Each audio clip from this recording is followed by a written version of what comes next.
3 comportements tuent l'amour à ne pas faire avec un homme. Bonjour à toutes, bonjour à tous et bienvenue dans cette nouvelle vidéo. Je suis ravie de vous retrouver.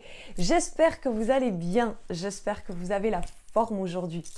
Alors pour ceux qui ne me connaissent pas, bienvenue sur ma chaîne. Je suis Mélanie, je suis coach en développement personnel et experte en hypersensibilité pour vous aider à transformer cette sensibilité en super pouvoir pour que vous puissiez devenir, comme j'aime le dire, le super-héros de votre vie, c'est-à-dire une personne confiante en elle, épanouie, inspirante, mais surtout qui s'aime avant tout pour elle-même. Et aujourd'hui, dans cette nouvelle vidéo, nous allons voir si vous vous retrouvez déjà dans cette introduction. Est-ce que vous avez tendance à pousser votre partenaire à faire les choses à votre façon, d'insister en fait sur qu'il se vêtisse d'une façon, qu'il arrête la moto ou qu'il cesse de fréquenter son meilleur ami parce que vous voyez d'un mauvais œil tout le temps qu'ils passent ensemble? Alors vous êtes bien tombé dans cette vidéo, le but ce n'est pas de culpabiliser dans ces vidéos, c'est vraiment d'être pédagogique et d'essayer de creuser ensemble, d'avoir des clés et de creuser et aussi de creuser pour savoir pourquoi spécifiquement vous vous comportez comme ça pour arrêter de souffrir intérieurement. Et dans ces cas-là, je vous invite à remplir un sondage, le lien est en description et je vous offrirai un bilan personnalisé à votre situation.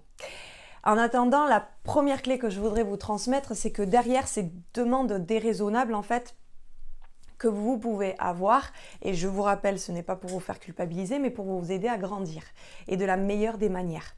En fait, ça révèle votre vulnérabilité. Derrière cette femme peut-être alpha que vous êtes, je vous rappelle qu'il y a plusieurs degrés d'alpha. Je vous raccroche en barre d'information ma vidéo qui explique ça.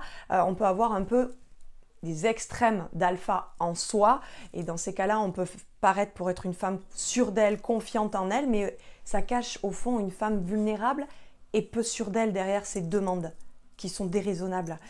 Alors, une personne qui a confiance en elle ne se sent pas menacée par un partenaire qui a une vie indépendante. Et il faut contacter cette fragilité à l'intérieur et ne pas de se cacher d'être derrière cette grande femme forte que vous êtes, parce que vous allez repousser votre guérison, vous allez repousser de la vérité en face de vous, l'accueillir et donc avancer et grandir et être plus heureuse. C'est ça qui se passe dans ce mécanisme-là, d'accord? J'espère que vous avez bien compris. Donc la deuxième clé que je voudrais vous transmettre, mais avant tout, si ce n'est pas déjà fait, je vous invite à cliquer sur le rectangle rouge « S'abonner ». Également, mettez-moi un petit pouce bleu et partagez cette vidéo en signe que vous appréciez le contenu de cette vidéo. La deuxième clé, c'est donc d'accueillir en fait la réalité de ce que vos forces et de vos faiblesses que vous avez, d'accueillir cette faiblesse, cette fragilité, vulnérabilité et peu sûr de vous au fond, et de devenir responsable de soi, de cesser de mettre la faute, rejeter la faute sur votre passé, sur votre mère, sur votre père, sur votre famille, sur l'État, sur peu importe, et d'être responsable de vous aujourd'hui. À partir du moment où vous écoutez cette vidéo, c'est vraiment le meilleur conseil que je peux vous donner si vous devez maintenir un mantra dans votre vie ou une ligne de conduite, c'est « je suis responsable de moi ». Je ne rejette pas la faute de ce qui m'est arrivé ou ce qui est arrivé dans ma vie, sauf les cas extrêmes, on ne parle pas des thrillers ou je sais pas quoi, d'accord? Mais si vous gardez ce mantra, je suis responsable de ma vie, de mes échecs et de mes réussites, si admettons vous êtes dans une relation dite toxique, ben, vous êtes responsable de cesser cette relation, d'arrêter de subir. C'est difficile à se regarder en face, mais c'est ça le meilleur conseil que je pourrais vous donner. Un coach n'est pas là pour vous dire ce qui va toujours dans votre sens et qui ne vous entraîne qu'à votre perte. Alors ça fait mal et c'est pas le but, c'est vraiment de vous aider à vous construire en tant que femme et grandir. Voilà. Ensuite, la troisième et dernière clé que je voudrais vous transmettre, mais si toutefois vous souhaitez aller plus loin et devenir incarner, réveiller la femme alpha qui sommeille en chacune de vous, en 21 jours. Dans ces cas-là, je vous invite à rejoindre le programme Femme Alpha. Le lien est en description. Voilà, pour rejoindre ce programme. La troisième et dernière clé, c'est d'accepter de vous regarder dans un miroir et de comprendre que ce fonctionnement qu'on a dit en introduction de cette vidéo, de comprendre que le seul refrain qui est votre leitmotiv dans cette façon de penser, c'est le fait que vous ne connaissez, c'est ma façon de faire ou rien du tout. Prenez conscience, regardez-vous droit dans un miroir. C'est ça l'énergie dans laquelle vous êtes. C'est ma façon de faire ou rien. En faisant comme ça, vous avez dû avoir des échecs à répétition et sentir que vous êtes victime et non pas responsable. Donc je vous invite grandement à être responsable de votre vie. Voilà. Une dernière chose pour conclure, les vraies relations sont rarement à la hauteur de nos fantasmes les plus fous. Voilà. Alors si toutefois vous souhaitez aller plus loin et avoir toujours plus de conseils, de coaching à votre quotidien et d'être accompagné, ne serait-ce que psychologiquement, dans ces cas-là, je vous invite à aller voir cette vidéo. Bonjour, ben voilà, je voulais vous partager mon expérience de coaching avec Mélanie.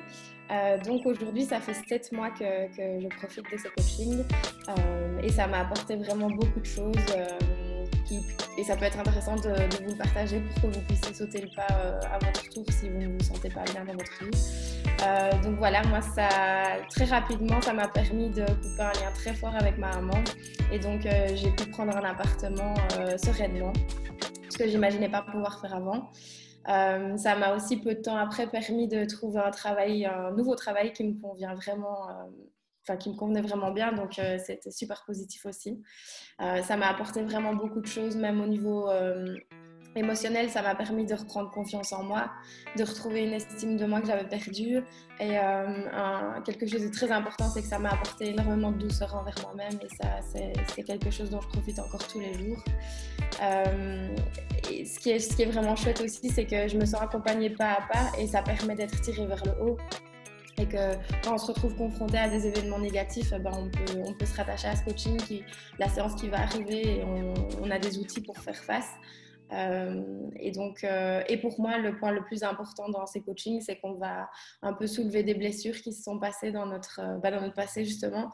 Et là justement, je sors d'une séance où c'est ce qu'on vient de faire et c'est vraiment hyper positif pour moi parce que quand je sors de ce type de séance, et c'est le cas là maintenant, je me sens vraiment libérée, soulagée et je retrouve une confiance en l'avenir que j'ai pas avant de commencer la séance et ça dure vraiment dans le temps, donc c'est vraiment quelque chose de super chouette. On sent vraiment qu'on enlève des couches, comme on dit souvent en coaching, ou des poids qu'on a sur les épaules et une fois qu'ils sont partis, on en est libéré et ça c'est vraiment super chouette.